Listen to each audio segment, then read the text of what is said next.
Rivalries with Brisco and Bradshaw. I would be Bradshaw, and that would be the WWE Hall of Famer, Oklahoma's favorite son, Mr. Gerald Brisco. And we have got the three-time former NWA Florida Heavyweight Champion, the five-time WWE Tag Team Champion, George Tragos Luthez, Hall of Fame member 2022. Pay your taxes, one of the greatest characters and one of the greatest guys in the history of this business, Mr. Wall Street, Mr. IRS, Mike Rotunda. How you doing, Mike? Good, guys. Thanks for having me. It's great to be here, and I'm excited because tax season's coming. Thanks so much, man. How appropriate you are on this week, and our lazy society had the government push their tax returns back a few days. That had to kind of irritate you, because I know you're a routine guy, but what a character you played, Michael. And you and I, I'm really privileged. And I like to say it, I use the word privilege with you because you're a great friend. We go way, way back. I didn't realize you had just started in a business, and Carolina was basically your first territories you came to in the States when you came in there. John, I want to tell you, this guy, when we went up there, you kind of gravitate to your own. We knew Mike was a wrestler from Syracuse and everything. So Jack and I became friends with him right away because we wanted his protection, big old trapping boy there. So we became friends right away. I think Mike even allowed me to spend the night in his apartment a few nights, and I think he regrets that even to this day. What a fun guy we had, and what a history this guy has, and goes way back to the collegiate days. And I think you were even in the same bracket at the NCAA tournament as one of John and I, dear friend, Dr. Deft Steve Williams, was in back in the old NCAA days. Tell us a little bit about Mike Rotunda. And I was telling John a story earlier. I don't think it was John. It was that funny guy, Taylor Williamson, the story a little bit earlier. You look a lot alike. Yeah, and you guys do look the same body too, But anyway, back in your teenage years, day, you competed in a national contest called the Punt, Pass, and Kick Contest, I believe it was, wasn't it? And you actually performed at Tampa Bay Buccaneer NFC Championship game here in Tampa, I believe. No, it wasn't in Tampa. Actually, I was 8 years old, and I won the Punt, Pass, Kick and went to the semifinals. So I competed in halftime of two pro games. It was the Eagles, Steelers, and I won there. So then I went to the Cotton Bowl and competed. It was Dallas and the Redskins, and there's like 15 kids left in each two different parts of the country. So we competed before the game, and I beat everybody. Then they said, well, the runner up and the winner go again at halftime, and I lost by 3 feet. I had slipped up on a kickoff, and the kid that ended up winning it went to the Super Bowl, was the next stop, and he won it. Wow. And then I went again when I was like 12 and competed at two more pro games. That was the semifinals. I never made it past the semis, but it was great because Ford used to take your family and fly everybody out, put you up at a hotel. You went out to dinner the night before the game. They had pro ball players there. It was a great experience, especially being 8 years old and doing something like that. And I was about 160 pounds. I was about bigger around than I was tall, and just, but my dad showed me how to do it, punt, pass, and kick. And my gym teacher gave me a ball to take home. That's all I did when I got out of school, back and forth. So what was your specialty? Was it the punting or the passing or the kicking? What I was pretty good at all three. I could at one time throw a football probably 65 yards. When I got older, I could kick off and hit the end zone. I kicked field goals and stuff in high school and kicked off. And I also was a punter at certain stages. So just practicing it over and over, you got better at it. So you were just one of those athletes that could do anything on a football field. Well, and folks, this guy here, he played high level football. He played for the University of Syracuse when Syracuse was winning some games there, and also competed in a different sport, wrestling at the same time, which a lot of people don't know how difficult that is to be a two-sport guy and to maintain your grades, which you were able to do, which shocks me. Yeah, really shocks me too. No, it was, I was lucky because really, if I hadn't have gone to Syracuse, I probably would have never gotten the wrestling business. My recruiter was Tom Coughlin, who was, former New York Giants and the Jaguars coach. He recruited my area in upstate New York, and I went there and just on a football scholarship. And they also kind of recruited me to wrestle, but I said when I got there, I'm just going to play football. So I kept running into this guy that was at the state tournament, John Janiak. He was a two-time All-American for Syracuse.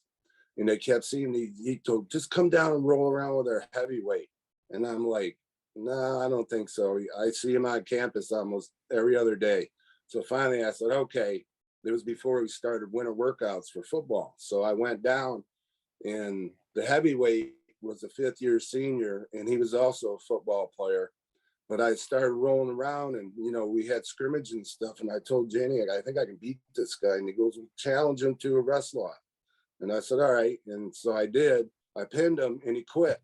So they go, you want to go to Florida over Christmas break? And I said, hell yeah.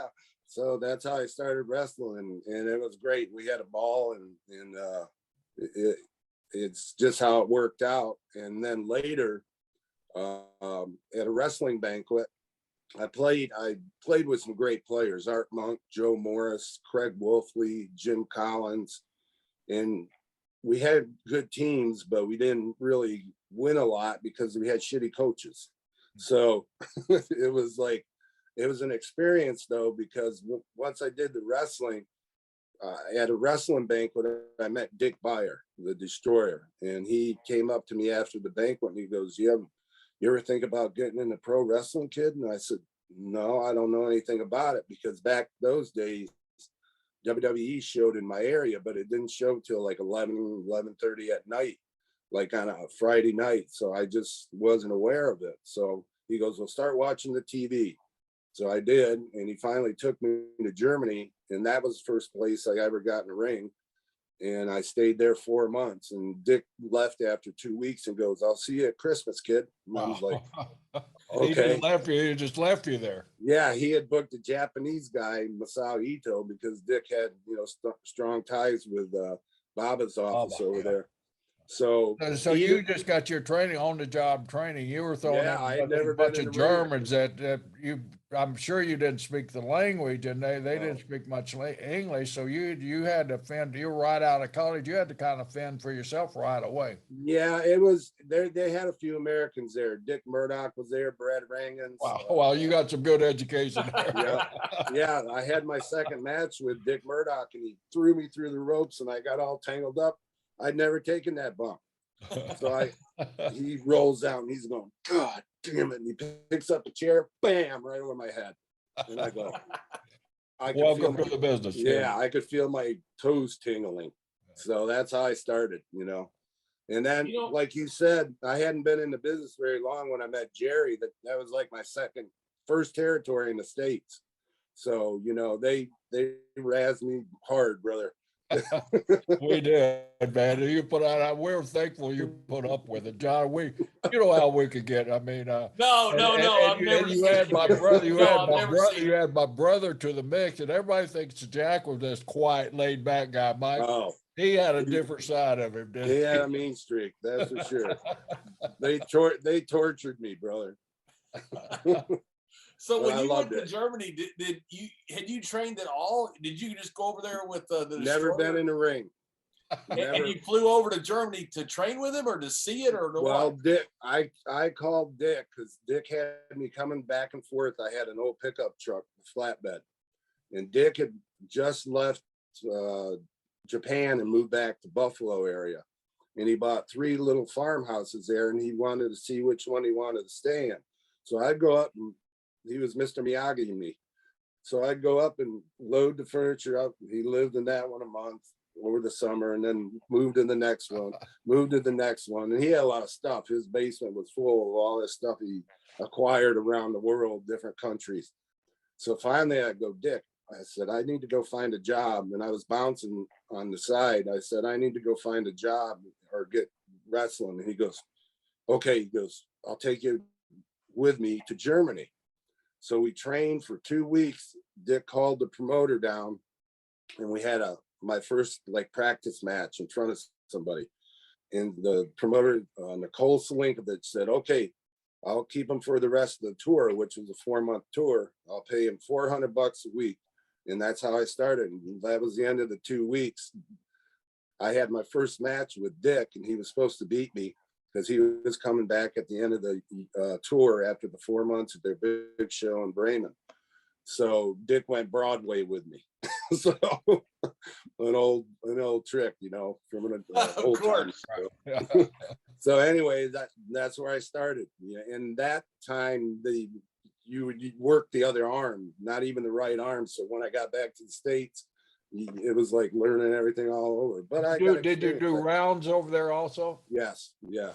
And they used to bet, you know, they would you work the thing and a guy would get heat on you, and then they'd throw bets down, and then they would split it with the referee. So it was a great experience, you know.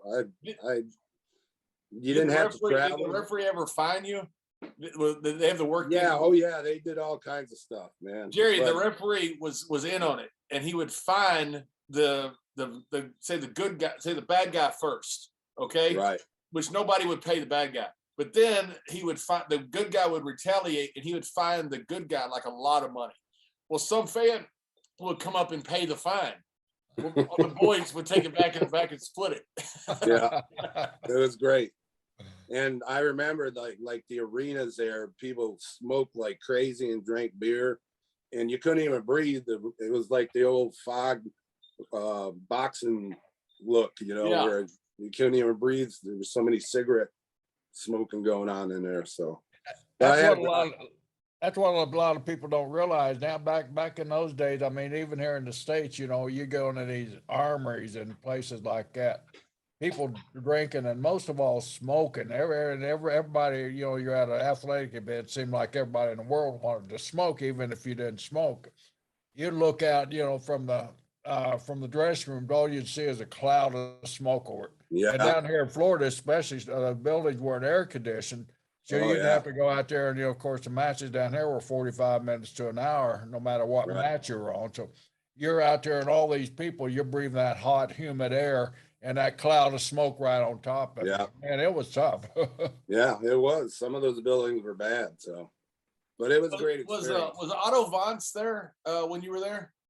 Otto was the Nicole Selinkovich's champion. And yes, he was on the tour. And then after that tour was over, Otto Vance ran his own deal in like Vienna. Yep. So, and then eventually Nicole Selinkovich went out of business, and Otto ran it for quite a few years after that. But yeah, one time Otto, I went with him in his Mercedes, and, you know, he's like 400 pounds driving 95 miles an hour in a Mercedes. So him and I went to this tennis club to play tennis against these, the pros, you know, they were young, but they're pros coming up in the school. So if you can imagine that sight, him and I playing tennis against these guys, we got waxed, but we had fun. So I rode with Otto a couple times. He drove faster than any human being I've ever seen. Yeah, and didn't pay attention. He's like looking around. No, didn't pay attention at all. He would talk to you. He'd look around. You were like, dude, you're going 100 miles an hour. Right. Please. Back then, though, the Autobahn was a lot less traffic, you know, than it is this day and age. I couldn't imagine trying to ride, you know, there wasn't as many cars and stuff. But yeah, I remember he had a big Mercedes, and he was like, he was the German Harley racer for his driving. Oh yeah. Oh yeah. Yeah. Mike, something that I want to ask you about. You know, you coming out of college, you get the reputation of shooter. You're over there with Dick Byard, who had the same reputation, tough guy. I mean, and then he leaves this kid by himself over there without Big Brother looking. Did you ever have any of those old pros that kind of take in? Come on, kid, I want to see what you got and shoot. Yeah. I remember Bill White. He was kind of, I don't know if you guys remember him, had curly blonde hair. A guy from Charlotte or Carolina? I think he was. He was kind of testy with me. Yeah, So every once in a while, you had to stand up for yourself for sure, you know. And Byard warned me about that too, you know. And he said, "Hey, if some guy tries to take advantage of it, he said just let him know, you know. And after you do that, they'll test you. But if you let them know, it's okay. Don't do it again." So Hodge is the one that brightened us up on that too. Yeah. Jack and I both don't let these guys out wrestle you. That's your gimmick. So Right. Byard had that same philosophy. You know, you always have these guys. You know, just try. But like you say, you try them and you resist just a little bit. You don't really have to do anything, but just to resist. Let them know. Yeah. Then they know, and they go Right. do nothing else. Yeah. You let them know, and that's, you know, don't mess with me, and I'm here to do business, you know. So that's the way That's the thing. You know, you had that mindset too. It's a business, you know, and once you get that mindset as a collegiate athlete, John, same way with football. You know, it's a business. You get in there, you know, you're a top football player, but brother, this is a business, so you treat it as that. But right. you know, when you left over there and you come back to the States, how was your connection to the Carolina? Was that through Dick also, or what? Well, what happened is Dick took me up to Montreal for a few shows, and it was the winter, and the summer was their big territory. And back then, Dino Bravo, Gino Brito, Andre the Giant, and Frank Valois owned that Montreal territory. And I worked some shows there, and I don't know, I think Dick called and got me booked at the Toronto Maple Leaf Gardens. And that's when Crockett's used to send guys up, and Johnny Weaver would stay there and do TV. So I worked a match with Jesse Ventura, and he put me over. I put him over in a minute and a half. And he says to me before, he says, "Kid," because he heard I was a wrestler, he says, "This is a business now, just, you know." And I said, "No, I'm all good." And so he was testing you in another way. He was testing to make sure you were smart. In a politician way. Yeah. Yeah. So anyways, Johnny Weaver called me after I did that show and said, "Hey kid, you want to come to Charlotte?" And so I called Dick and I said, "Well, they asked me to go to Montreal in the summer. It was a summer territory, but Charlotte called." And I said, "Should I go there?" And he goes, "Yes, go there." And that's when Wahoo had just taken over the book and brought you in. Jake the Snake was there, Flair, Piper, Slaughter. I mean, it was like Morocco. It was like Steamboat, Youngblood. It was like, holy shit, this is, and I didn't know that, but at the time, but looking back on it now, I was with all the Hall of Famers, you know, and it was a learning experience big time. And just, you know, Wahoo gave me my first break too. And Johnny Weaver took me back up Toronto and made me the TV champion up there. So I would stay after they ran that show in Toronto like once a month or once every 5 weeks and do a couple TVs. And I was like the Canadian television champion. So, and then I came, you know, when Wahoo took over, he left me off TV where I got more experience, and then did an angle with Bad Leroy Brown where I kept challenging him, getting closer and closer. Finally, I went on TV and said, "Okay, I'm challenging you at the big show Christmas night in Charlotte. If I don't beat you, I won't challenge again." And I beat him. And it was like a, you know, great angle. That's how easy it is, right? to make somebody. Now it's like, I don't know what they think now, but I mean, it was great. Wahoo took care of me. You know, he was a man's man for sure. I loved him. Wasn't it Wahoo? I mean, and what some great nights we had with Wahoo. Oh. I mean, we've had to scoop him up or scrape him up off of several floors. Wahoo was one of these guys that people that don't know him that would drink until he fell down. Right. Until he passed out. I mean, it didn't matter if he sat there, you'd see him face down on a table, or if you'd see him in a bar leaning up against a wall, that wall would hold him up. Pretty soon he'd start staggering, he'd fall forward. he wouldn't even catch himself. He'd just fall, bust his head wide open right back. Several times. I'll tell you this funny story. I was with Wahoo one night and I rode with him. We went to some show down in South Carolina, and then we went to we were in Conway the next day, so we went to Myrtle Beach, and Wahoo was supposed to start playing a golf game, golf tournament that morning. So he says, "You want to ride with me, kid?" And I said, "Yeah, I'll go." So he had a couple hotel rooms set up there, free, the whole deal. So on the way over from whatever town, it was a couple-hour ride, we're partying, boom, boom, boom, boom.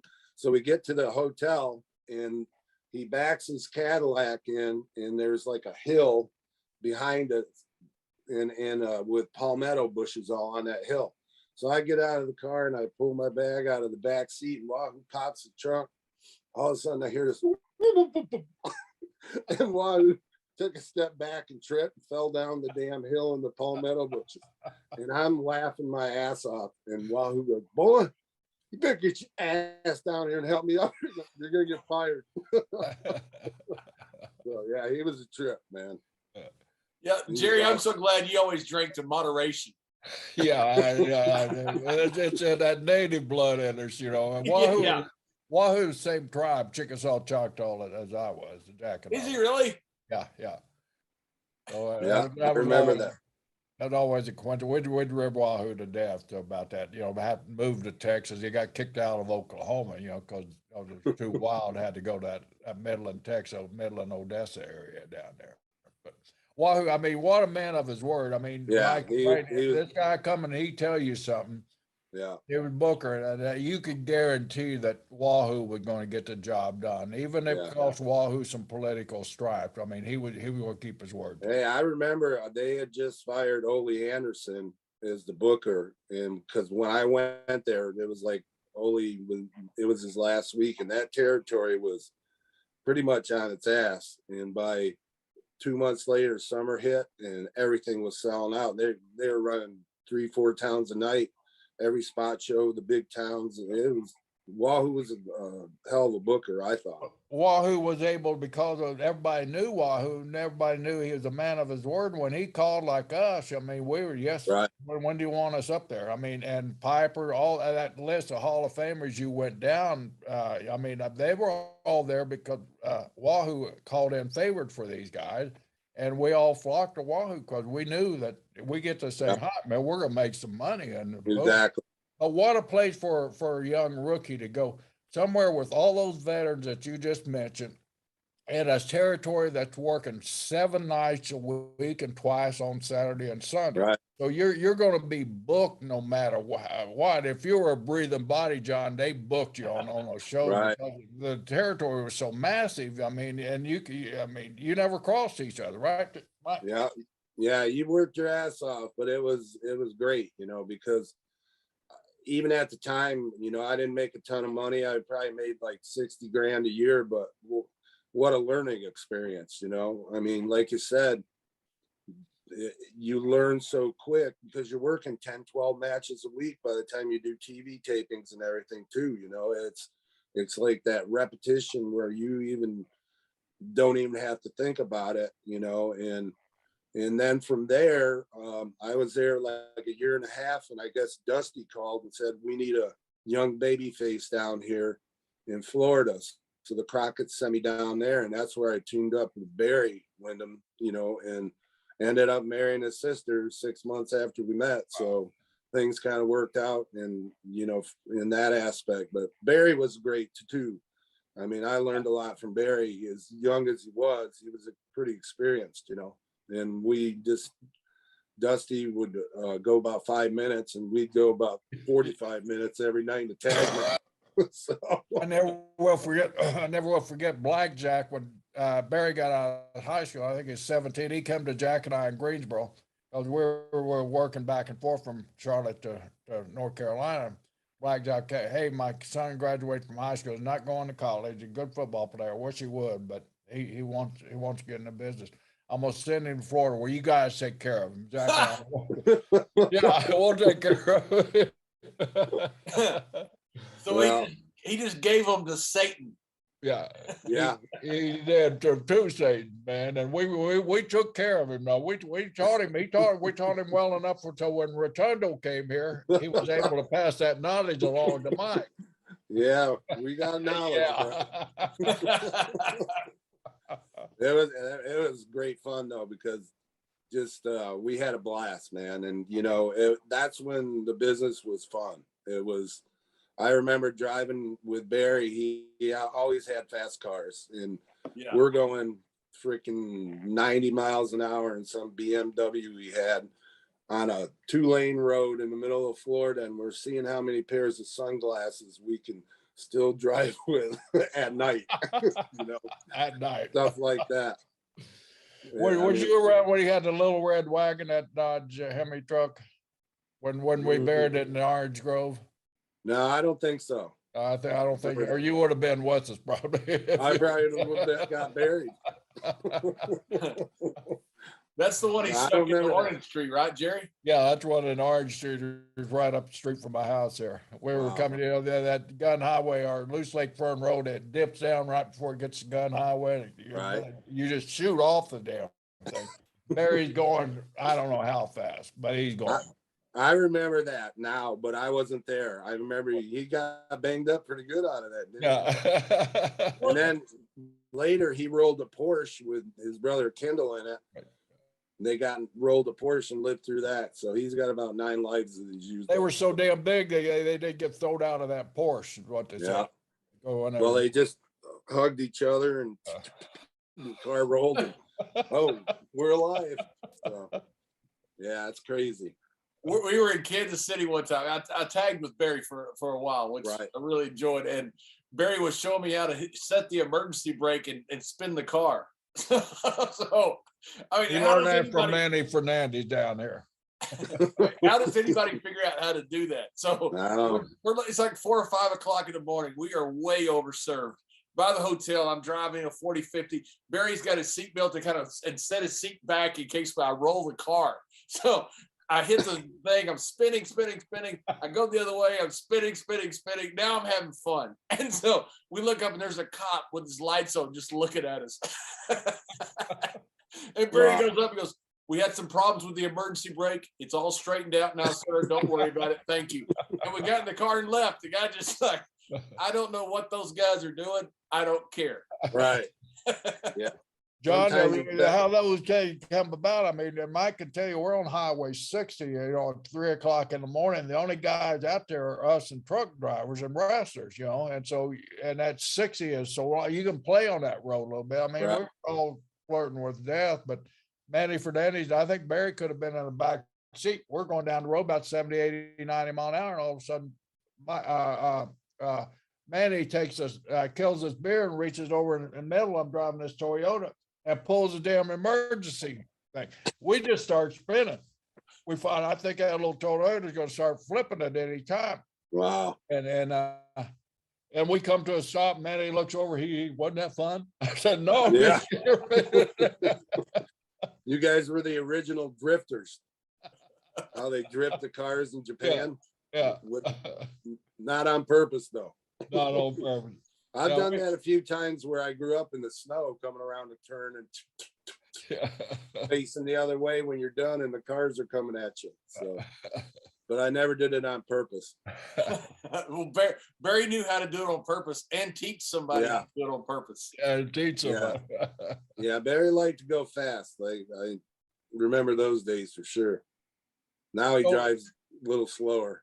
Yeah, so you're down here in Florida and with Dusty, and you're also under a great learning tree there with Dusty. So your first year, brother, you're just surrounded by guys with knowledge, and you're like a sponge. You're soaking it all in. You and Barry both, and all of a sudden, man, you guys are ready. So walk us through after Florida how you made the move up to the big. Well, what happened is Dusty left Florida and went up to the Carolinas, but we got up there, we moved everybody up there, and we weren't making any money. And so George Scott was the booker for the WWE at the time, which was WWF.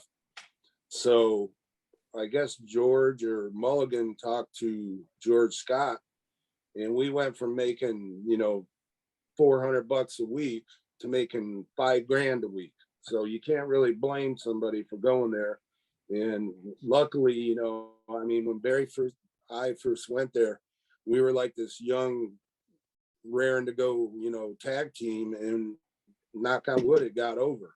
So, you know, it was exciting. And so that's basically how it worked out. You know, we went there and had an opportunity, and we took it, and ended up being in the first WrestleMania and stuff like that, which was, you know, another great learning experience. Now I'm only in the business that was I started at the end of 1981. Now it's the end of 84, and I'm in New York. And that was my original, that's what Buyer said, that's where you want to end up, is that New York territory, you know, because at the time it was like there was still good, like the Carolinas, the Ganyas out in Minneapolis, and then New York were the three big territories. And I mean, I don't know how I got there, but that was a quick run to get there, you know, 3 or 4 years into the business. So I always like to share this story that you shared with me years ago. You know, nowadays WrestleMania is built up into these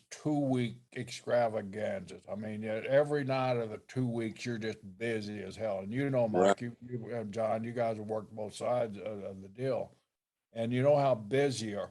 But you told me the story about you and Barry flying up to WrestleMania the day of and working and actually catching a plane out after your match, a red eye back to Florida, being back to Florida that next Yeah, that's exactly, because that was the first time from when we started there, we had some time off. So we were in Florida. We flew up that morning, did WrestleMania, and then we went to somewhere up there. I was going to get my wife a dog up there, and like a bull. I can't remember what we were looking at, an Akita, I think. And I looked at the dogs, and then we ran to the airport, caught a flight home, and I didn't get a dog. But later, I got our first dog, which we named Mania, from Jack and Jan.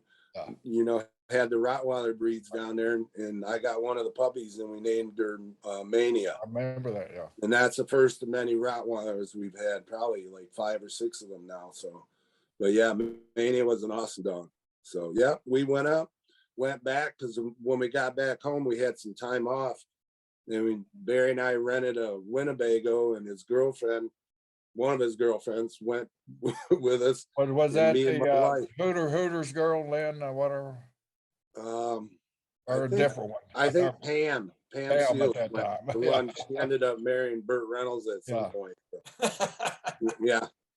Yeah, we went down and stayed in Lake Okeechobee and fished and had a great time. So, you know, but it was like the only time they used to take a little break at WrestleMania time, like a week before and a week after, you know, to give the guys a little. Now you're doing TV the next day and getting ready for the next pay-per-view after that. There was no breaks. So, John, you heard that story of Barry dating Burt Reynolds' girlfriend. And Burt Reynolds found out about it, and he was scared to death that Barry's going to beat the crap out of him. Jack and I used to have lunch with Steve Spurrier a lot, and Steve was the coach of the Bandits, and of course, Burt Reynolds owned the damn Bandits. So during lunchtime, Spurrier would always laugh. He thought it was funny as hell. He always wanted to set up a kind of a meeting where he brings Burt to lunch, and we bring Barry to lunch. You know, kind of set them up like that, and we never did. But yeah, Spurrier was a shit disturber like that. And he was scared to death of him. Do you remember any of those stories back then? I mean, they had Malio down there, and Burt would be in Malio's. Barry would come in, and Burt would go in the back. There was a special room in the back where a lot of Malio would set up. I thought Barry, because he lived with Pam for like 7 years. I thought Barry was with Pam before Burt came along, but I could be wrong. I don't know. So I think he was. I think Barry and then they ended up breaking up, and then she ended up after that, probably through the Malio's connection, the restaurant there, of hooking up with Burt. And I think Pam got into real estate business and ended up doing quite well with that, and then lived with Bert and took care of him, you know, so because I guess his health got bad at some point and she was still there trying to help him. So I don't know. It was a Wild West down there, wasn't it? Yeah, I'll tell you a story though. One time we used to come into Tampa, and over there by USF on Fletcher, there was this bar. It was kind of like a disco, but always packed with college kids. And, you know, so we'd get in town and we would go to that place, and it was me, Barry, and I think Denny Brown. So we're in the bar and we're looking around, we're partying, having fun. And I look over and Barry comes over and he goes, "Oh shit." And I'm like, "What?" And he goes, "Pam's here." And she was stalking him. So, we get Denny Brown. We had to drag his ass out because he'd get in the tequila, throw him in the back seat of Barry's, what do you call it? Bronco, one of those big old ones. Throw Denny in the back. Barry's looking over here and I'm pushing Denny in. Pam, Barry's door is open and we're right in front of the doors to the bar. And Pam goes, bam, punches Barry right in the face. Barry gets out, grabs her, presses her, and there was a retention ditch right there before you got to the road. Chunked her in the ditch. He jumped in the Bronco and took off. I remember that. It was crazy. So, yeah, they had some brawls, Barry and her, for sure. Barry was the hot young baby face, wasn't he? Oh yeah, women loved him, man. He was like a babe magnet. He'd walk around and women would follow him. So yeah, that's the reason when Blackjack asked Jack and I if we would take care of him, we looked at Barry. You damn right, we'll take care of him. Yeah, the girls liked Barry for sure. He was a good looking shit, 6'5", 6'6", slim, blonde hair. Always suntan too. Always out in that sun, man. Yeah. So yeah. When you first got into the business, they put you in the deep water pretty quick. With go to Germany, you're there, and all of a sudden Dick Bauer leaves you. Did you enjoy the business right away? I did because I was getting paid, and I go, you know, I grew up. I was at Syracuse 5 years, and I worked summer jobs for UPS, for FedEx, construction one summer. So that money was limited, and as hard as football was, and all the shit they put you through, I enjoyed wrestling more, but it was still hard. And then I'd have to do spring ball too. And it was year round. And then I'd work out in the summers, and I'm going, God damn, I'm getting paid to do this. And it's like, you know, it's a 20-minute match. And I'm used to doing 2-3 hours of practice every day and not getting paid. So yeah, I did enjoy it. And I had a lot of fun. You know, it was go to different places and see different things, you know. I mean, I grew up in a small town in upstate New York, you know, and to go and be able to go to different states and at first, and then different countries, you know, all over the world. It was exciting, you know, and I enjoyed the business. It was hard at certain times, different too once you got a family and stuff, because you're gone a lot, you know, while your kids are growing up. So it gets a little harder. But my wife, she's a excellent businesswoman, first of all, and she just kind of understood the business a lot more. We'll be married coming up on our 38-year anniversary, you know, wow, in October. So knock on wood, been really lucky. And she's still, she's known in our family as the one who gets shit done, put it that way.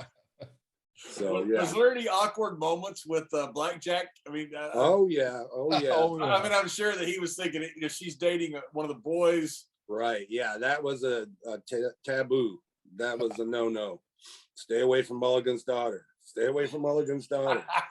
So and it's not like Mulligan is exactly a calm individual. Right. But I was friends with Jack, you know, before I even met his daughter. I got along with him great. And so here's how it worked out. Finally, we started dating. So I called Blackjack and said, "Hey, Jack, do you mind if I date your daughter?" Or no, I called him when I said, I called him and said, I want to marry your daughter. And he goes, are you sure? And I said, yeah, I'm sure. And he goes, well, okay, but you better put a payphone in. So that's what he said. Then after that, we got married. So yeah, I was skeptical though, because I figured I might get my ass beat. Because one swipe with his hands like getting hit with a grizzly bear. So, and he swiped quite a few guys with it too.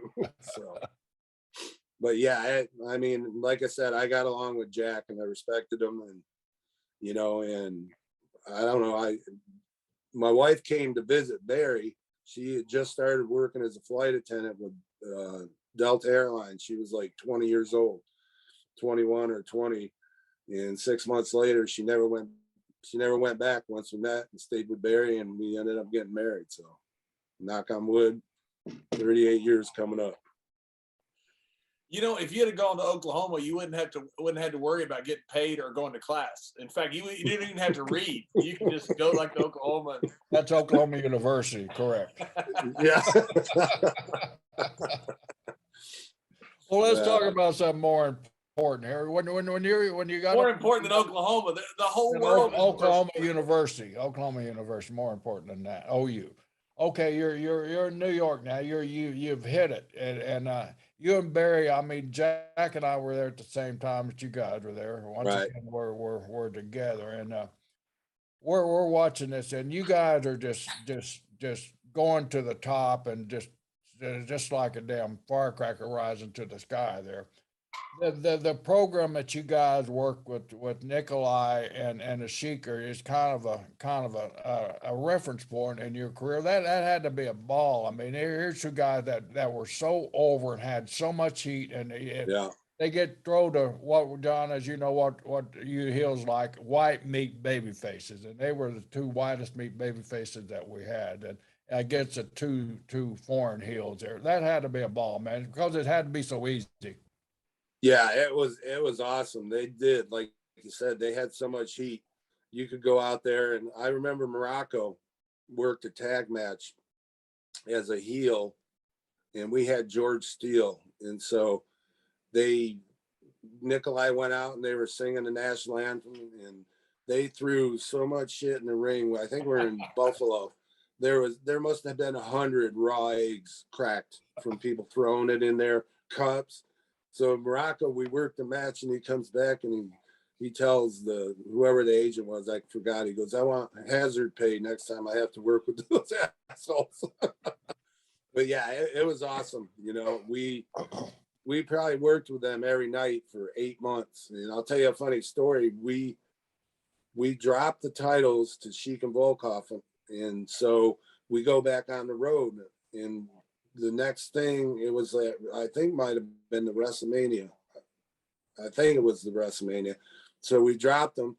So we go on the road after a few days, and Nikolai is on the apron, and he's supposed to keep making saves. Like the third save, the ref's going to call the match and DQ him, right? So I hit Sheik with something, cover him. Nikolai comes in, makes a save. Hit him with something else. Nikolai comes in, makes the save. This is the last one. I come in with something, boom, cover him. Nikolai doesn't come in, make the save. The ref counts 1, 2, 3. So we get the titles back that we just dropped to him. And Nikolai comes back and what are you doing? And Sheik's cussing him out. So we had to, back then, there was no like the social media and stuff. We handed the titles back. They were the champs again the next night. We went back out 2 days in a row, same thing. We did it again. So yeah, it was entertaining for sure. And Sheik and Volkov were quite a tandem themselves, because Sheik he could go back then too, man. He was like a freaking gazelle coming at you. So, but yeah, it was definitely interesting. Did you know how big WrestleMania was when it was coming up, and you were there at the time? Well, you couldn't have known that it would be so continuous, because like it was probably one of the biggest shows at the time, and had all the entertainment factor with all the people coming in, Cyndi Lauper, all the stuff. And we knew it was going to be a big show, but nobody really knew that it would, get even bigger and bigger and bigger as time went on. And, it's kind of like the Super Bowl of pro wrestling. So, but yeah, we knew it was a big show. And just because of the fact that they had all these, huge entertainment names involved and stuff in it too. So. Did you know that Vince had gone all in like he did? Because in a story since then is that Vince had mortgaged his house for that first WrestleMania. Did you guys know that Vince was pushing everything to the middle of the table on this? No, I don't think that was like public information at the time, but I mean, it worked for him, obviously. So. And yeah, Mike, you're on. You had the honor, I think, of being on both shows, the Starrcade, first Starrcade show, and right, correct? You was on that one too. I don't know, Gerald. I think I don't. You know, they're all the same, but also WrestleMania. It's two of the first big shows in our business. There. Do you remember Starrcade? How it was set up and how the comparison to WrestleMania 1 and Starrcade 1? Yeah, I honestly don't remember Starrcade that much for some reason. So WrestleMania in my mind must have been bigger. And I also was on that. Barry and I worked a show for that Rock and Wrestling with the Gagnas put on too. But it was like such a shitty payoff. We never went back after that. But yeah, I had the opportunity to work on, and I'm sure Starrcade was, it was, I might even have had the TV title at the time. To be honest with you, I don't remember though. It was some guy sent me a book through Ted DiBiase and had listed in this book. It's like I don't know, it's about that thick, but it has every match that I ever worked and who won. Cow. Yeah, it's crazy. I told Ted, this guy's freaking nuts. He goes, I know. And all the guy wanted was a picture. And it was like 38 or 3,900 matches, something like that. Oh my God. He's got the date and the whole friggin' deal of every match it ever had. So I don't know. Even including Germany matches? Yeah. Wow. Yeah. And I don't know where you would even find this information. Right. But it was crazy. I texted Ted back because he goes, this guy wants your number. He's gonna. So, and he did it for Ted too, the matches he had. And finally he sent me the book and just asked for an autograph picture. And I was like, I called Ted and said, this guy's crazy, man. That's a lot of work. I don't know how you would even do it. You know what's amazing is, and it's not like it's CTE or too much booze or whatever else. It could be all that, but we've had thousands of matches. I've seen matches where someone says, you wrestled so-and-so, and I know I didn't. And they showed me a video of it. And I don't know. No recollection. No recollection whatsoever. Yeah. It's just when you're Detroit in the afternoon and Cleveland at night, and people say, hey, do you remember back 20 years ago when you were in Detroit? No, I don't. I don't remember where I was yesterday. That's right. Well, I'd say so. Yeah, it's so people will talk to you and you remember this man. I'm like, sorry, no, I don't. Right. And especially our entertainment afterward, it was like, you're lucky you got any memory cells left. Yeah, that's for sure. How do you do it, Mr. Brisco? Because everybody that has ever ridden with you says the same thing. How do I do what? Remember anything? Well, like what? I don't remember what the question you just asked me, but I can remember. I don't know how. I do have a hell of a recall. I think for almost 76 years old, I got pretty damn. You do. You have very, very good recall. I can remember things about Mike, and I'm sure he don't remember. Yeah, I'm sure. A fun story, I'm going to digress here a whole lot and go into what kind of built Mike Rotunda as this Superman type guy. We're in Charlotte, and we're working the Charlotte Coliseum, and we're with Wahoo and Piper, and we're at that old disco bar where we all used to hang out on 2001 on Independence there. And so Mike's got this big match, probably his first big match in the territory the next day in the Charlotte Coliseum. So we drank so much that that's when Wahoo passed out head first on the concrete. We had to scrape him up that night too. But Mike goes home to his apartment. His apartment has this swimming pool, of course, because he's high rent guy, and so but it has this chain link fence around the damn thing, so people can't get into it. So Mike decides, at 3 o'clock in the morning, inebriated as hell, he wants to go for a swim. So he goes out and mind you, he just left the Brisco brothers and Wahoo and Piper. So he's probably in no shape to go for a swim. But he decides he's going to hop over this fence. So he got on an old pair of gym shorts, baggy gym shorts. He goes to jump over this cyclone fence there.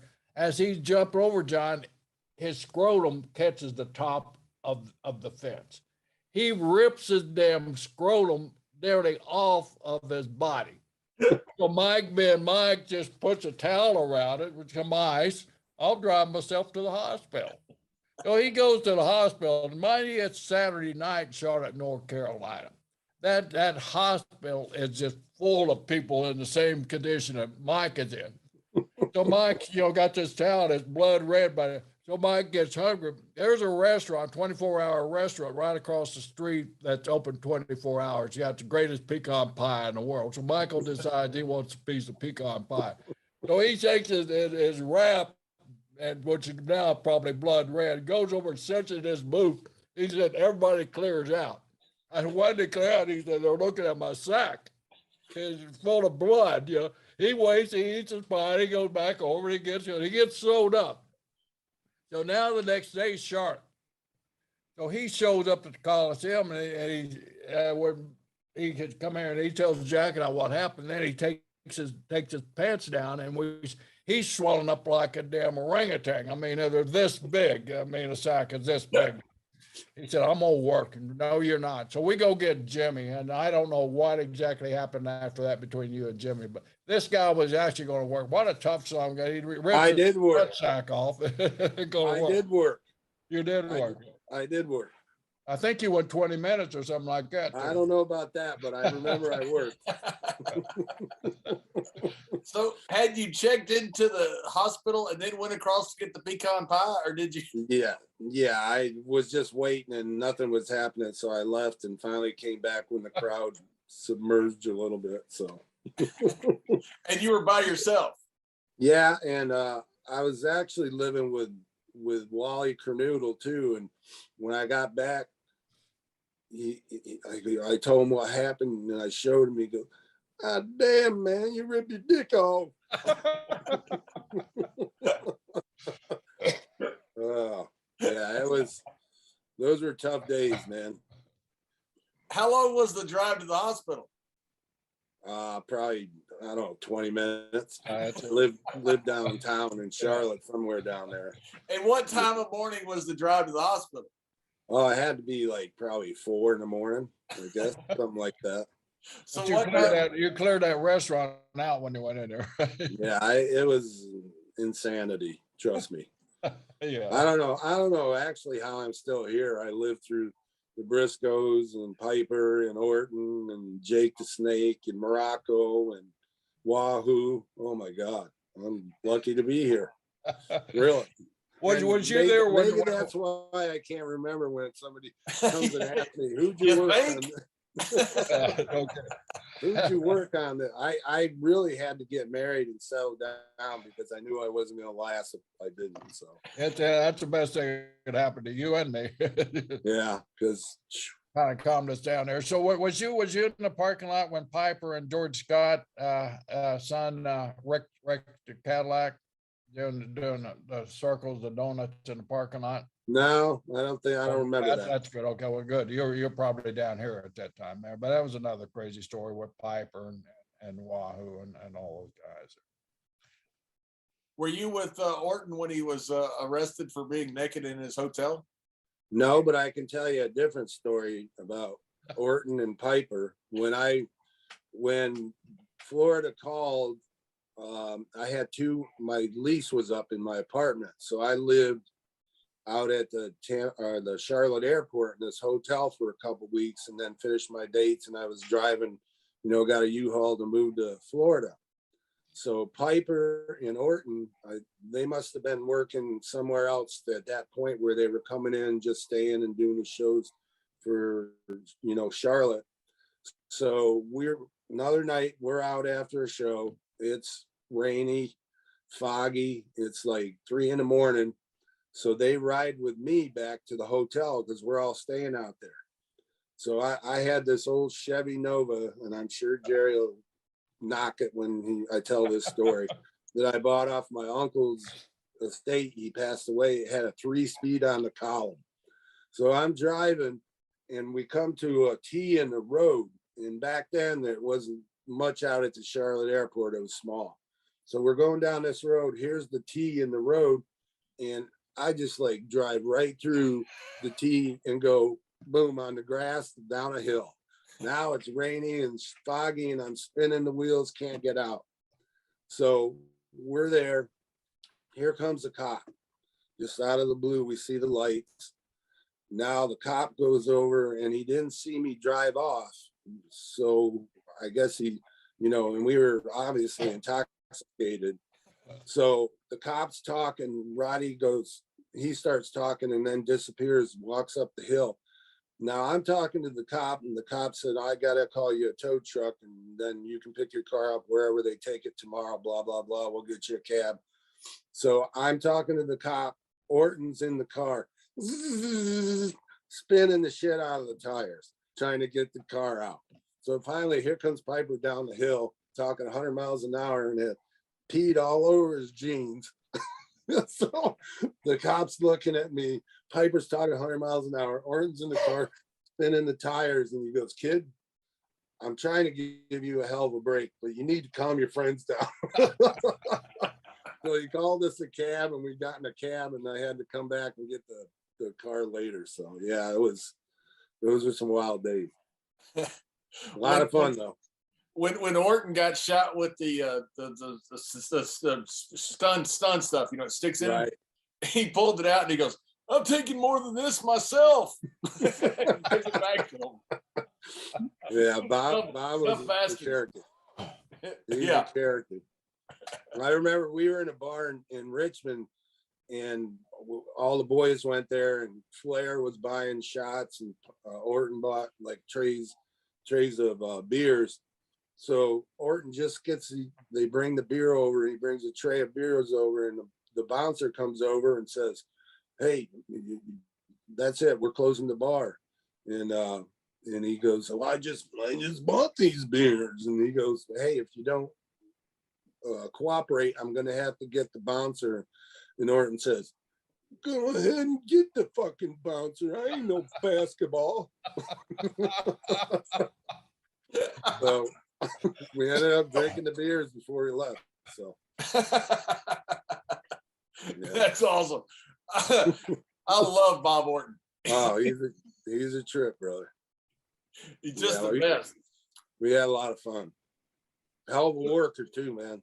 Oh, tremendous worker. He throws that straight punch. Randy throws almost the same punch. Right. Yeah, Randy's a great worker too. Yeah, tremendous worker. Yeah. Just timing, everything they do is there's a reason to it, and it means something. And that's how Bob worked too. So he had a good teacher. Did you enjoy being an agent all those years? A producer, whatever you want to call it? No. I didn't either, Mike. I didn't either. I lasted about 2 months. Brother, I can't believe I lasted 13 years at that. I can't either. It was. I had to talk you off a ledge that first couple of years, just about every month, man. Yeah, it's a stressful job, man. And when everything went to live television, it even got more stressful because you could fix something on a tape if you had a tape and something went wrong. But once everything became live, it just was an enormous amount of stress to do that job. It really was. And you're trying to do the best you can, but not everything's going to go right. It's the wrestling business, It's not like cookie cutter stuff. it's like running a football play. You're going to run 5 plays and maybe 2 of them are going to not work out. So, shit's going to happen. It was very stressful though. I coached one year in junior college, Trinity Valley Community College, and I coached offensive line. So we had a stud linebacker, and I told him, I said, listen, if the linebacker comes in the A gap, no matter what you do, you forget everything. He'll kill our quarterback, block down on the A gap. I told the guard that every single day. First or second play of the game, the linebacker gets the A gap, the guard blocks out, and he kills our freaking quarterback. And the coach looks at me and goes, the hell did you do all week? Yeah. That explains being an agent right there. Right. That's a great analogy right there. Yeah, it is for sure. Because it's just, and some guys are easier to work with too. And some want to do their own thing. And you will take the heat if they want to do their own thing, even though you told them not to. The blame falls on the producer, not the talent, 9 out of 10 times. So, yeah, it was very stressful. But it also, it gave me another 13 years in the business on top of 23 years of working. So that was a pretty long career. So yeah, Mike, I think part of your longevity was just your outlook for it and your relationship with the talent. You weren't one of those guys that going, you got to do this, you got to do this. You talked to the talent first and got their conception of the match and how it should go, because they're in the ring doing it every night, and Right. you get them every once in a while, but you always got their input first, and then you really, because I worked with you hand in hand a lot of that stuff, so right. I will watch you and watch your evolution. You became a very good producer after a while, but you got that input, and then you still had the philosophy from the office that once the talent gave their input, you could kind of match Right. it, push it together, and then present it to the talent, and you get them by it there. But Well, as well as I, Gerald, that's how we worked in the business. We didn't have guys coming to us and telling us. The talent that was in that match, they worked out how this was going to play out. And now, the young talent doesn't get a lot of that because they are told what to do, what they can, what they can't do. And that's the way I looked at it, which I did, because a lot of times talent has great ideas because they've sat there and thought about their, their input, what their character is supposed to be doing, how they want to do it. So yeah, and that's the key to it. You just gotta not be their boss, listen to them and try to mesh everything so it works. And I agree with that. I appreciate you saying that though too. And a lot of that came about because you had regular audiences, so like, when you're working a territory, like you start off in Europe, you wrestle the same people every single night, but then in territories, you wrestle the same people every Monday or same people every Wednesday. So you're having to have different matches with different people. When you go on the road now, you don't have to have different matches, because you're in, one city, and you're not working as often, but you don't have to have that creativity because you don't have that regular crowd. To me, it's a huge disadvantage to the current guys because they aren't forced to be able to do that. Well, yeah, especially like the old territories like Florida, 7 days a week, you were in that, have to go back to that same town. And once you were in a program, you definitely had to change everything up, or you'd be giving them the same movie week in, week out as you went there. So you were challenged to change things up and make it still, within the boundary of who you're in that program with, but you have to also give them something new all the time, or they're not going to come back and watch it, week after week. And that really taught you, you kind of got to think about what am I going to do next week or how do I leave it this week so they want to come back. It's like a break spot. You want to leave them with something where they want to come back next week, but it's an actual, instead of a break, there's a week in between it, so it was challenging. So Mike, your most famous character, the IRS character, came out of Michael Wall Street first. How did that Michael Wall Street character first come about? Well, I think it was at the time, Michael Wall Street, they did the movie Wall Street, right? Yep. So Tony Schiavone came up with the idea of doing the Michael Wall Street. And so they put me with Dustin's old wife. She did the computer stuff. Terry Reynolds. Terry, yeah. So she did the computer stuff, and it was a good concept because the movie Wall Street was hot, and I supposedly, inherited this money. So I hired a girl to do my statistics, so I knew how to beat somebody. The problem was Jim Hurd at the time, they had sent me a notice they weren't renewing my contract. So Tony Schiavone came up with this idea, and I did it. And USA Today called me, wanted to do an article. I did Inside Edition. And back then they couldn't buy any promotion like that, Yeah. And so I did it. I did the show and did the article. And so Jim Hurd sent me a thing, oh, we're going to extend your contract for 6 months. And I'm like, you're out of your friggin' mind. So I called Vince, and that's when, I went back into WWE because I knew what was going to happen in 6 months. They just start beating me and the character would be dead. And somehow they spun that off of the Wall Street character into being Erwin R. Shyster, also known as IRS. So yeah, it was definitely my most known character because, like I did Mike Rotunda with Barry Windham like a couple of years, and then I did the Varsity Club, which I thought they cut short. They could have got a lot more mileage out of that. And then like IRS, I did like 5 or 6 years, so it was the longest run. And then it worked well with Ted and I because Ted was the rich millionaire guy, and I was a crooked tax man, and it just kind of meshed. Did you ever get audited? I mean, do you ever have a regular tax guy say, this guy played us on television? I have been audited one time in my life, and it sucked. Did the guy know who you were? Did anybody bring it up to you? No, I don't think so. I've had a lot of tax guys though come up and go, I really work for the IRS. I wish we could treat people like that. Call them. That's great. So yeah, I've had accountants and IRS guys go, oh man, I love that character. I wish we could talk to people like that. And I'm like, yeah, well, you can do worse. You can take all their friggin' money. That's right.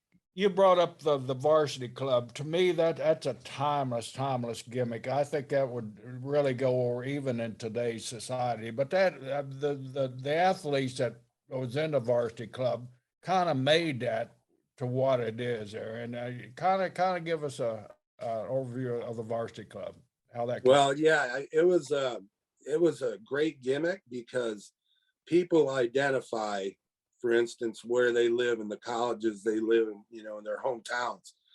So as soon as you go on TV and say, my school, Syracuse University, is way better than your school, that's instant heat, and then, I don't know, it kind of morphed in how we got Kevin Sullivan, the Devil, is our coach. I don't understand quite how he that was the booker. That's how you got. Yeah, it was a pretty unique situation. And then Steiner, I was supposed to be the smarter one, the cockier one, which Steiner we kind of dumped on, but it worked. And then Doc came in, and at one point Spivey later on. But yeah, it was a great gimmick because you could go and talk shit about anybody's school. The mine's better. And I used to even do it to Steiner, which is, instead of us being a team, I would tell him, you went to Michigan, you idiot. I went to Syracuse. And Steiner'd be like, pissed off about it, but it was fun. We had a lot of fun. The only problem was Steiner probably hurt me more times than any opponent. Like if we were doing a spot where I was holding somebody and Steiner kick him, I'd have to go to the freaking hospital and get my neck looked at the next day.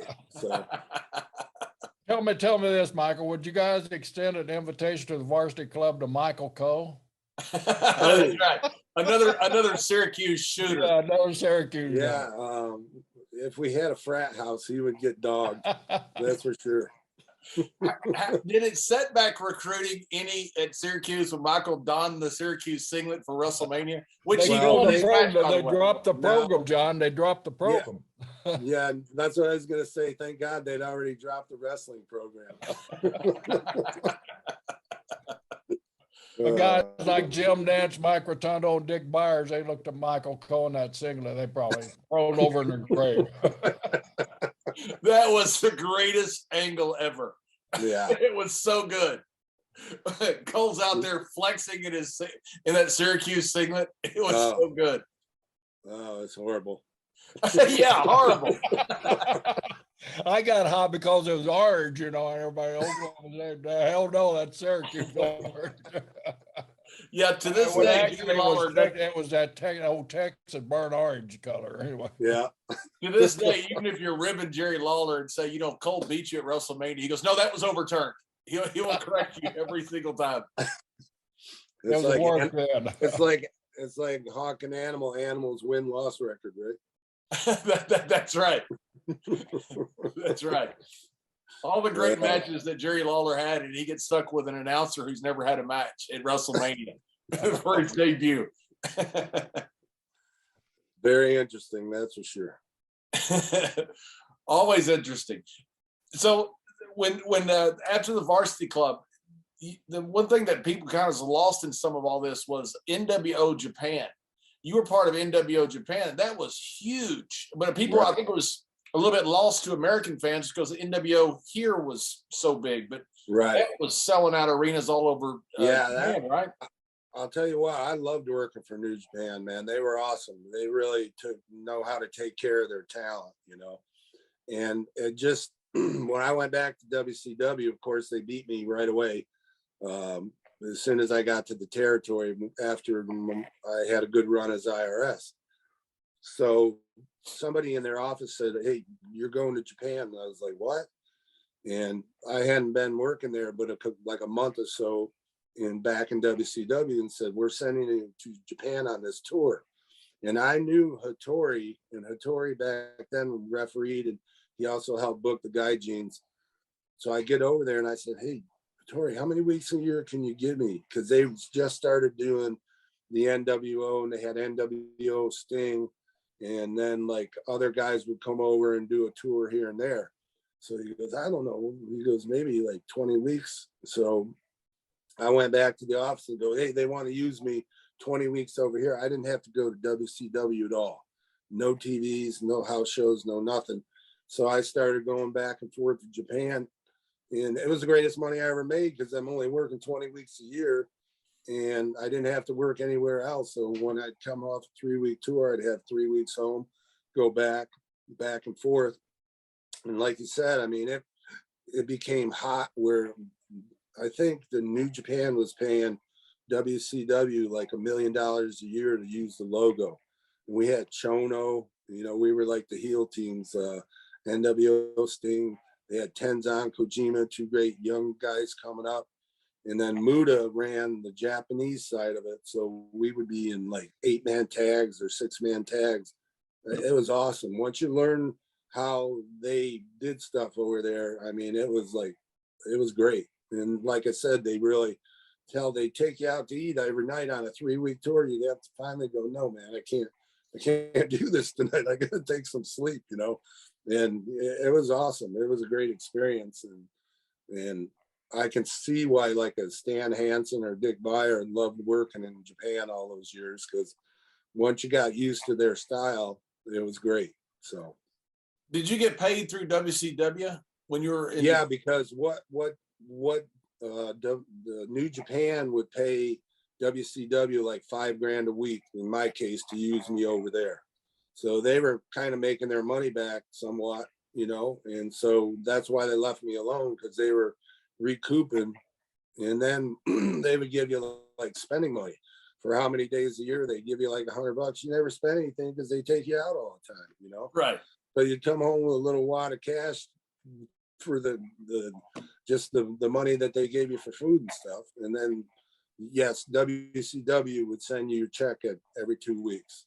Because the reason I ask is some of those guys who are making so much money in Japan would get paid cash, especially back before that even. Yeah. They have to give some of the money to some of the other guys to carry, because you're only supposed to carry $10,000. Right. Yeah, no, they just gave us some food money, like a per diem. And then WCW would send my check every 2 weeks through their office. So yeah, I've worked actually tours, like not for them at that time, but I've done a couple of tours here and there where they paid you cash because you were just working a tour for them. But under that circumstance, it was all WCW, was leasing us out basically. But yeah, they were doing great business, man. It was really hot in New Japan at that time. They were selling out, which I think kind of killed Baba's thing off, because they had such a good thing going with that NWO. That's where all the people were going, and Baba's office just kept getting smaller and smaller until they ended up. I don't even know if they're still in business now. But yeah, it was good. Jim Herd. I've never met Jim Herd, but I've heard so much about him. That's what I was going to ask you. He created the tag team Ding Dong. There's a video of it. I'm not making that up. Oh, I've never heard really good things about Jim Herd. He didn't have clue number one what to do anything about this business. Nothing. Mike, how involved was he was he really, and was he one of those proactive guys where he was there all the time? Well, I think he thought he was, but he had no concept of what the hell he was doing. I think he was like a Pizza Hut executive before he did that job. So what the hell does that have to do with running a wrestling company? He didn't know. So whoever was talking to him, he just didn't really have a clue from what I saw. And I didn't try to hang around him because I didn't like the guy. So, but it's like hiring a tree service guy to build you a house. Where do I start? It doesn't work that way. So, right. I don't know.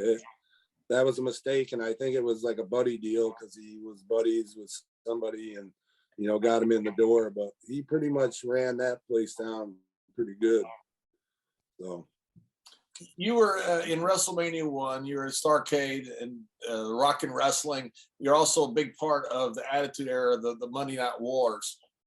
Did you think that WCW was going to end up winning? What did you think during that time? Did you think Vince was going to end up passing the guys? Do you think WCW had a chance? What were your thoughts in that time?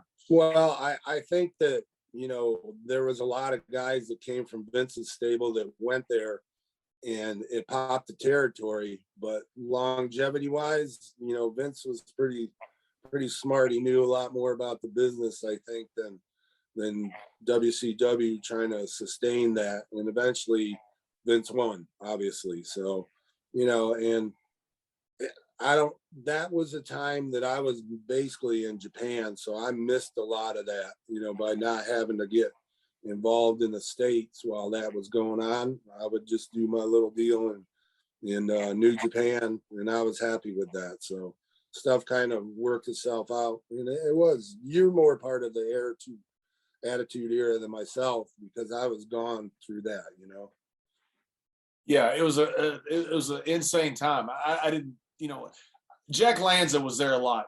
He was the agent during all the time during that run. And I remember Jack saying, we've lost them all before. The old man's always figured out a way to win. And that kind of calmed me down, because we lost Brett and we lost Razor and Diesel. And I'm thinking, oh my God, we're in Hogan. And Hogan, that's right. That's right. And Hogan. And all of a sudden, Luger shows up on their TV. I mean, it's crazy. They're doing everything big and we're not. And I remember Lanza finally if you're on the lucky end of one of those contracts, it was good for the guys, that went there. Unfortunately, I wasn't, because right as I went there, I actually had crushed a disc in my neck. So I missed. I went and had it operated on, and I didn't even know if I could come back to work. So they talked about me being an agent, a producer. And I said, well, they offered me, and I said, well, hell. And then I went on a tour and I figured I could work again. And I worked like 10 weeks after I had this crushed disc replaced and got a fusion. So I worked the tour with Shawn Michaels over in Europe, and I said, I can work again. And they go, and they tell me, like, Vince goes, well, you can do the agent job and we'll also have you working some. And I'm going, and then they said the money, and I'm like, oh, okay, now I'm doing 2 jobs for less than I was making working. And I said, no, I don't think that's going to work. So I went back. That was when I went back to WCW. So and it was crazy, but you know, I always tried to look out for the best times that I needed to be around my family and what worked best for us, as opposed to being the richest guy I could in the business, that, you know, of staying one place and wearing out my welcome. So, you know, and of course you make mistakes along the way.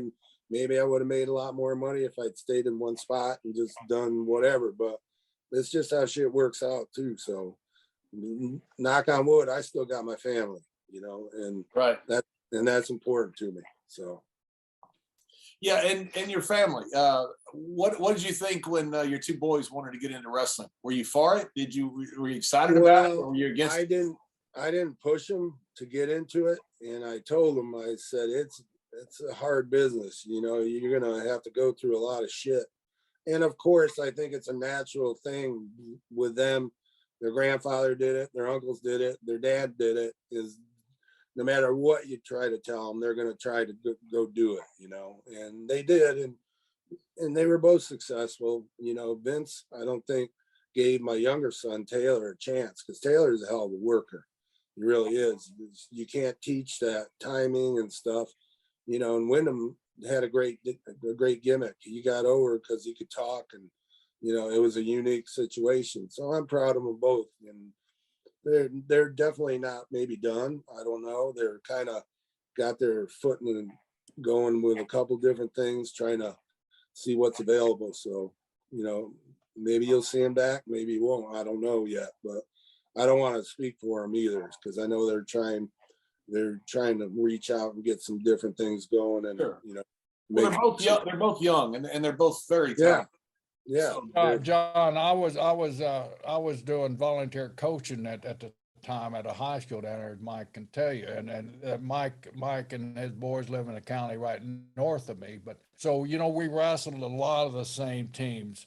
Every time we would follow Brooksville into a city, like we go to Land O'Lakes, wrestle Land O'Lakes, when Brooksville was there the week before, I would hear a Rotunda story. and you'd think it'd be Wendell more, but Taylor's name was brought up being crazy one more than Wendell was. and I watched both of these guys compete in the high school wrestling in a state tournament. The intimidation factor when they would walk to the ring was 90% of the match right there. And you'd see these guys looking, all of a sudden they do a double take. I drew who, you know, or something like that. But it was so cool. We'd go into these seating meetings where we rank the wrestler for the tournament. We get to a Rotundo. Well, you know, his dad was a world champion. Yeah, no kidding. I did know that. Well, what's that got to do with Wyndham or Taylor? You know, well, the blood. You know, you know, Brisco. Yeah, okay. So I'd usually back them up and say, yeah, they're number 1 seed. So, but the talk around of those two kids they were stars in high school, all over this Bay Area here. It was phenomenal. Thanks, Joe. And they're 2 of the most respectful guys, you know, you've ever run across. You know, they're so, you know, when you're one of the older guys, you're not treated as a contemporary. You're kind of treated as one of the older guys, and it's such respect that they show. It's really cool to see. Randy Orton is the same way, by the way. Really cool. My wife had a drumstick she used to carry in the front seat when they'd start fighting. So she kept them in line. Speaking of drumsticks, John, one of the coach's favorite things at a tournament is the local hospitality rooms. And you kind of judge what tournaments and Mike's shaking his head on that. You kind of select the tournaments that you go to based on the hospitality, not on the competition, but on the hospitality, how the coaches are treated in between sessions. Stephanie, Mike's wife, and Rotundo's boy's mom, she was in charge of the booster club for wrestling. So she was in charge of setting up the hospitality room. So It was like WWE catering. Every time you go to Brooksville High School and you go to that hospitality room, you had every type of home cooking meal that you could possibly want. I spent more time and gained more weight on that weekend every time we go to Brooksville. And that was a must. The Kiwanis tournament was a must tournament that we go to. Well, we definitely like to eat in the Rotunda family. So. Yeah, no kidding. Hey, what happened to WWE catering? You know, when we were back there, you know, you guys were there before me, but when I got there in '95, it was like a chicken breast and a piece of bread, and now it's lobster and steak. And it's unbelievable. Well, Mike can tell you the days when it was spaghetti and marinara sauce, and that was it. No, I remember we didn't have any catering back when we first started there. It was like you were lucky to get. I remember Shawn Michaels asking if we could get coffee made. You know, while we're at TV, can we get some coffee? Because everybody used to bring like Subway sandwiches. There was no catering. That was it. And when you went on the road, like I think I did like 16 or 18 European tours between 90 and 95 in that era. And we used to do 3-week tours over there because they taped the TVs every 3 weeks. We didn't have catering at the hotel when you got there. Whatever food they did at catering, you would get a to-go container and maybe put a couple chicken breasts or whatever they had, you know, to make a sandwich once you got back to the shitty hotel you were at, not a Hyatt, you know, with catering. And it was a different era for sure. These guys don't know what they got. So. Exactly. Do you ever see Barry? Oh yeah. I actually went fishing with Barry a couple weeks ago, and I'm trying to get once it calms down, it's been so windy here, he goes fishing with me, and I think him and I got a signing coming up. He only lives like less than half a mile away because they moved out here after Blackjack passed away, so his mom's out this area too, so my wife can, you know, help her out because she's getting older now too. So yeah, I see him. He's doing all right. And he's doing well. I just always thought the world of Barry. He's one of those cool dudes who just knew about everything. You know, he knew about cars, he knew about everything. Right.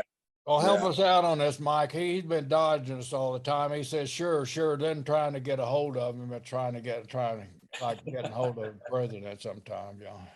You want him to do one of these? Yeah, you bet we do. We're begging it. Every time John and I see him on the road during one of these autograph days, oh yeah, I'll do it. Just call me. And I've reached out to him 100 times.